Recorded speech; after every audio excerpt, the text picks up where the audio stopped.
Hi, I'm Pratim Ranjan Bose, and you are watching Podcast with Pratim, presented by Iravati Research and Communication Center, or IRCC. In this episode, we will discuss Indian media. I have with me Prasenjit Bakshi, a fellow journalist, friend, and consulting editor of India's state media, Doordarshan News or DD News. Welcome, Prasenjit. Today's episode is a little different. Each of us have spent 3 decades or more in media. So together we will debate how Indian media is shaping up or should shape up vis-a-vis stiff competition from new media, both in terms of content and revenue generation. Prasenjit, let me start with the first question. The traditional media houses were born, I'm saying it, I'm saying were born because I think so, with an ambition to influence public opinion and policy.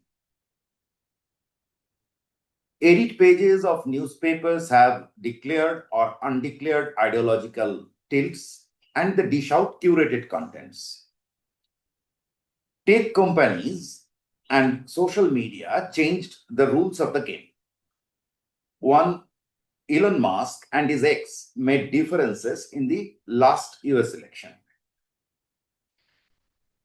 People who are otherwise unapproachable talk to X, talk on X. Oppressive governments who censor traditional media, they cannot control Telegram channels, Signal, WhatsApp, etc. So information keeps flowing. And people are increasingly, even in Bangladesh, we have seen that how, the social media took the shape of traditional media, actually played a role of traditional media or the mainstream media, if I look at it in terms of eyeballs. Now, let me start with a soft question. So why shouldn't we change the very definition of media? If News 18 or the Hindu, etc., is a media house, why not X? A problem with all social media platforms is that all these social media platforms in every country of the globe, they are the third party service provider. So the problem is being the third party service provider. What do you mean by third party provider? What do you mean by third party? I mean they are providing the platform only, and whatever the users are dropping there as news content, the creator, they are responsible, and not the social media platform provider are not responsible. So that is the main problem. If I am posting anything as a creator to X or to any other social media, I am solely responsible for that content and not the X or YZX, etc., etc. So this is the clash.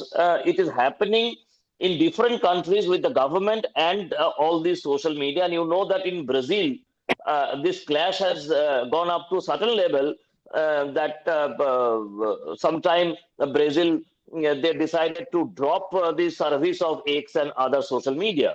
So this is the problem of the big countries like India. So now here also we are facing the same problem. Problem is that all service provider are third party service provider. They are providing the platform, and crores of creators. They are not journalists. They are creators. Creators are creating something. So now the basic thing is that in media, news cannot be created. So this is the basic dichotomy of social media with the so-called traditional or mainstream media, that news cannot be created. News as it happens. So when you are terming somebody who is providing news through your platform, you are terming that person as a creator. So this is a fallacy. And when somebody is complaining against that, then that third party provider, unilaterally they are either deleting that item or they are deciding to keep that item visible to all. Now, who will decide that which is news and which is not? In mainstream media, there is a structured system and there is no third-party business. So here, social media being the third-party provider, service provider, this dichotomy is going on since this social media became stronger and stronger. I think, Pratim. So what you are essentially saying, if we just deconstruct it, you're saying that the government has no control. One, two, you are saying that someone is not filtering news, right? And you are going to the term of creator and journalist. You are saying that the social media users are not journalists, right? Exactly. Now, I find it fallacious simply because if we look at the top bloggers of this country, now we are using these terms are given by someone, right? Probably us. We are terming them as bloggers or influencers. So as I said in the beginning, media wanted to influence. Now, one Kamiya Jani, Ayo Shraddha. No, but Pratim, let me tell you one thing. Just a minute. So look at the kind of interviews that they are getting.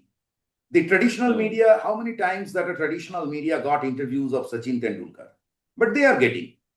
So I forget the other top YouTuber who recently got that day one blogger did interview of that fugitive of Vijay Mallya. Now that interview, Vijay Mallya, and he really did good homework for that interview, right? So what's the problem in calling him a journalist here? No, let me tell you one thing. First is that, okay, these are the terms given by us only, the creator, this and that, whatever, influencer. Now you tell me, in traditional journalism, in which we are working for more than 3 decades now, have you ever tried to influence anybody? No, you never tried to influence anybody. You just tried to pick up the truth as information and giving it to your reader or your viewer. You never tried to influence anybody. The owner of the company, he may try to influence anybody, but I, being a journalist, this is cannot be a motto of any journalist that I will influence my neighbor, I will influence somebody by doing this story. Look, this terminology has a fallacy. This terminology of story is a fallacy that I know. But even then, if we consider hard news as a story, we do it only to spread the information to the writers, to the viewers, or to the readers. We never thought going back to. But we always took care of the editorial line of our newspaper or television. That is there, but we never thought about influencing somebody. But that is what we wanted. It was not our job. That is what our media houses wanted to. Didn't they? The media houses wanted to, and that editorial policy, it is again another fallacy. Now, what is editorial policy and how a journalist should go by the editorial policy, or he or she should confront with the editorial policy if that is not the right thing, if he or she thinks in terms of influencing the reader or influencing the viewer. So that is a different issue. But when you are identifying one single individual, depending on his or her follower or her subscriber or her whatever it is. Yes. So now, I do agree that with is a very debatable.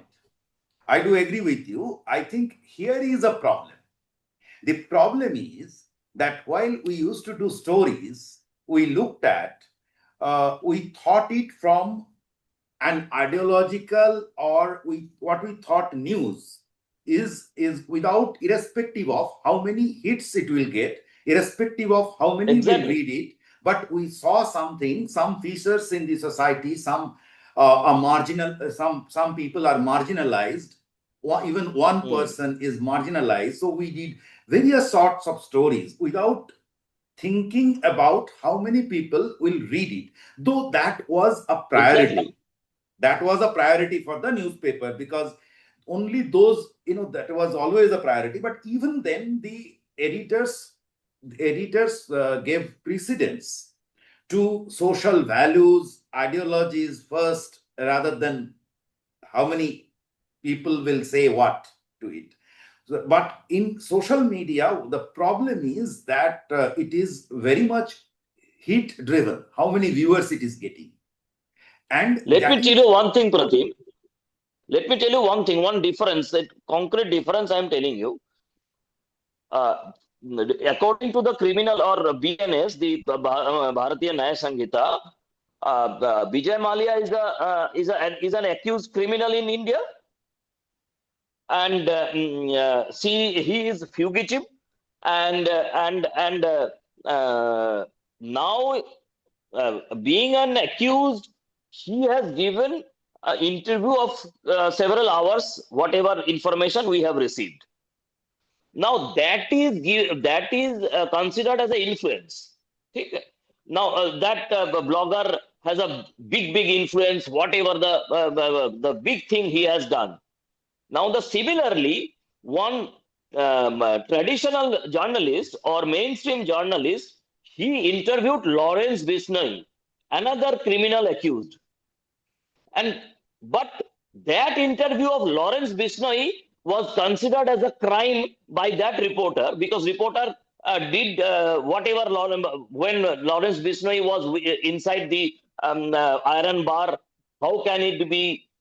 So action has been taken against that journalist. So many controversies happened that how Lawrence Bishnoi can give an interview no, when he is in jail. there is a difference. There is a difference between the two. No. I know the difference between living in an open area or living within jail, this and that. But I am telling you that that was the effort of that journalist doing interview of either Lawrence Bishnoi or Dawood Ibrahim or that person of ISIS, Al Qaeda.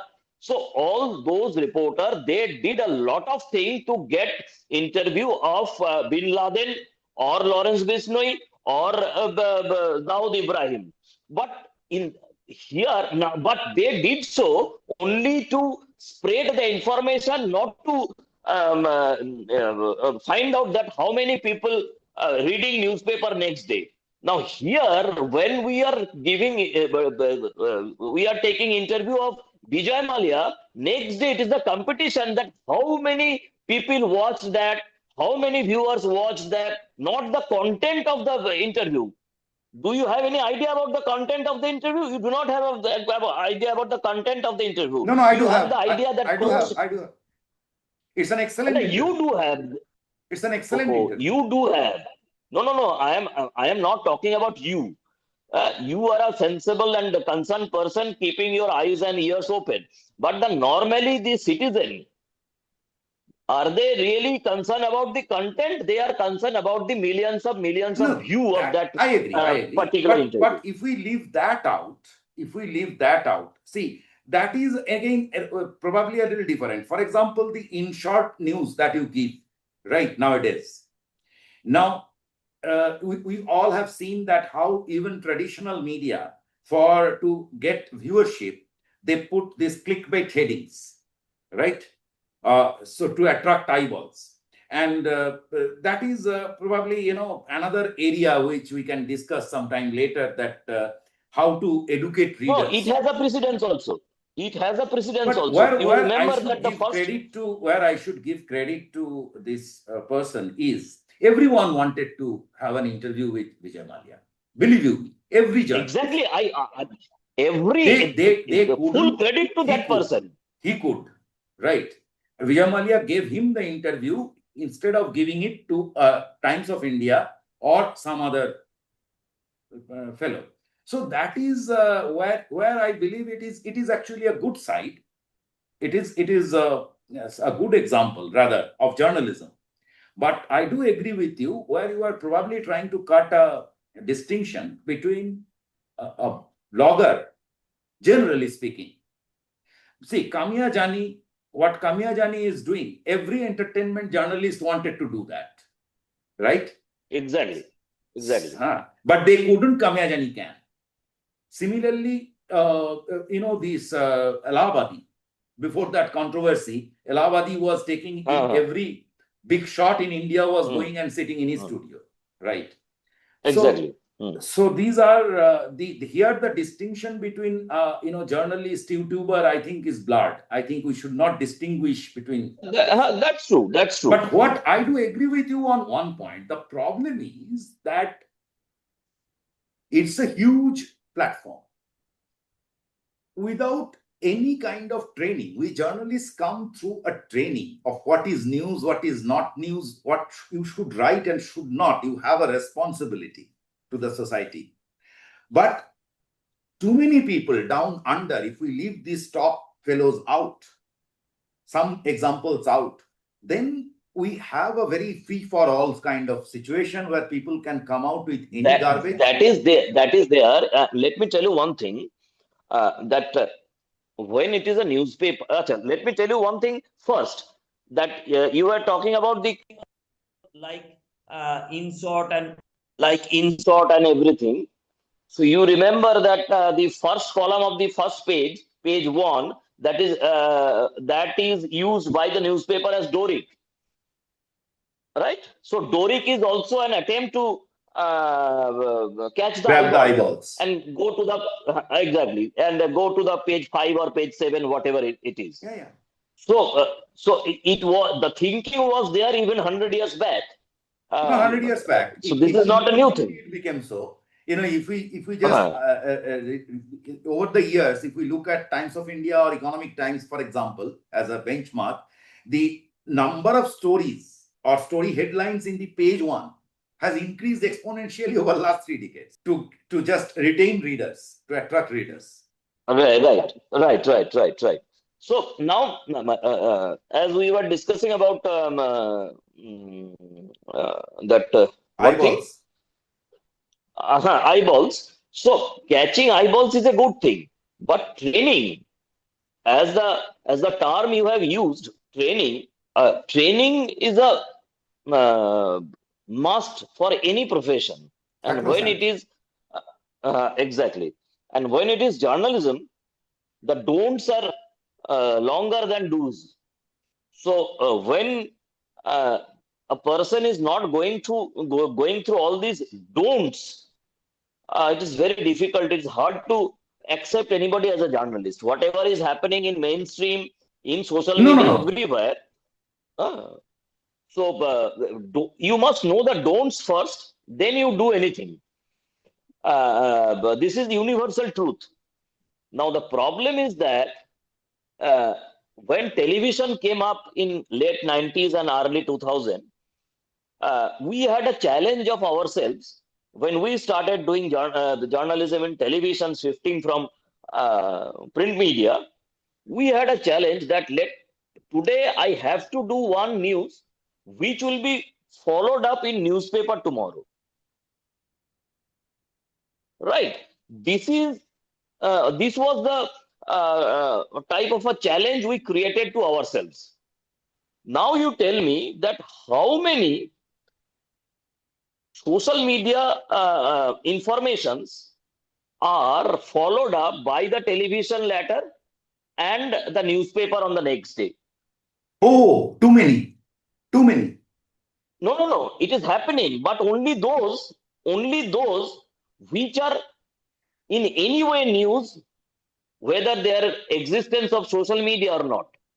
Yeah. So essentially what is happening, that is, I think, a little different, is that news is nowadays breaking in social media.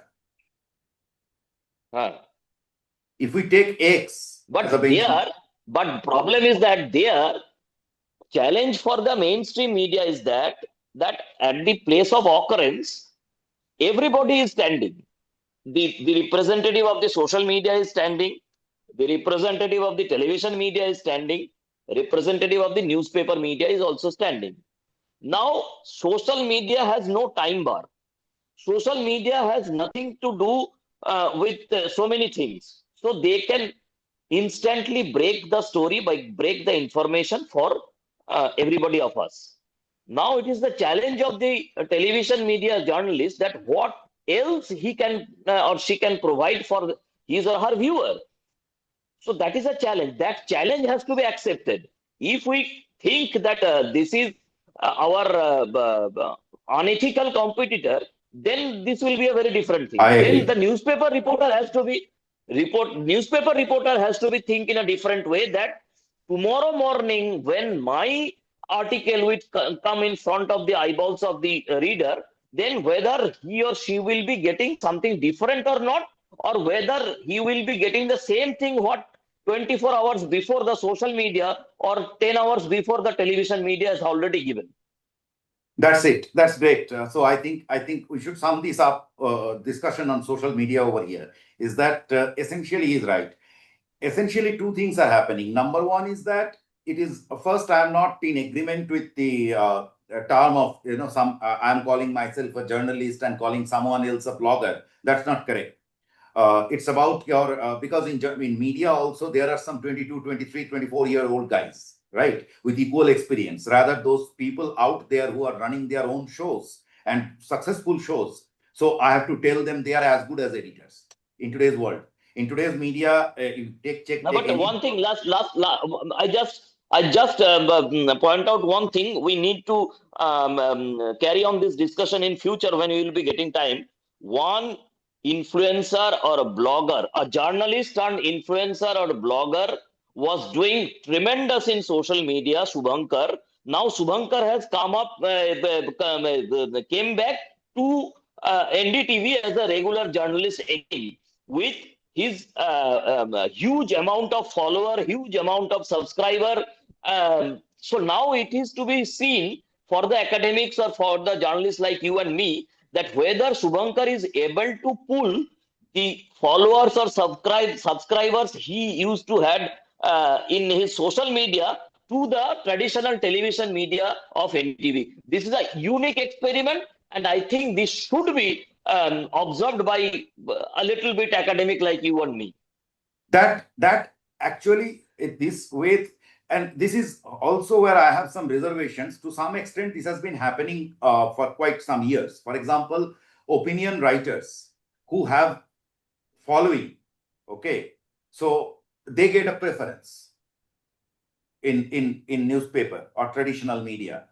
So, but the basic issue that you raised is that there are a couple of issues. Number one is that there are good examples in social media who should be defined as journalists, but then the rest unfortunately get into this fastest finger first kind of a situation and create a huge information kind of garbage, and that's a serious problem. And then there are very difficult forces, wrong people who, with this AI and various things they do on the social media.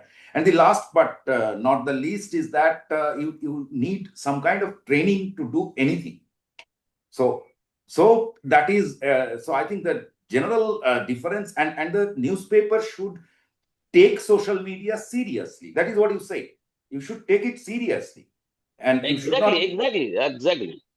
You should not ignore it. And this is where media has to adapt itself. You just cannot dish out news in the same way. But unfortunately, I'm ending this particular discussion on social media here. Unfortunately, even today, most newspapers write in a fashion that they used to in the past. They haven't changed the style, right? So there are a lot to be done.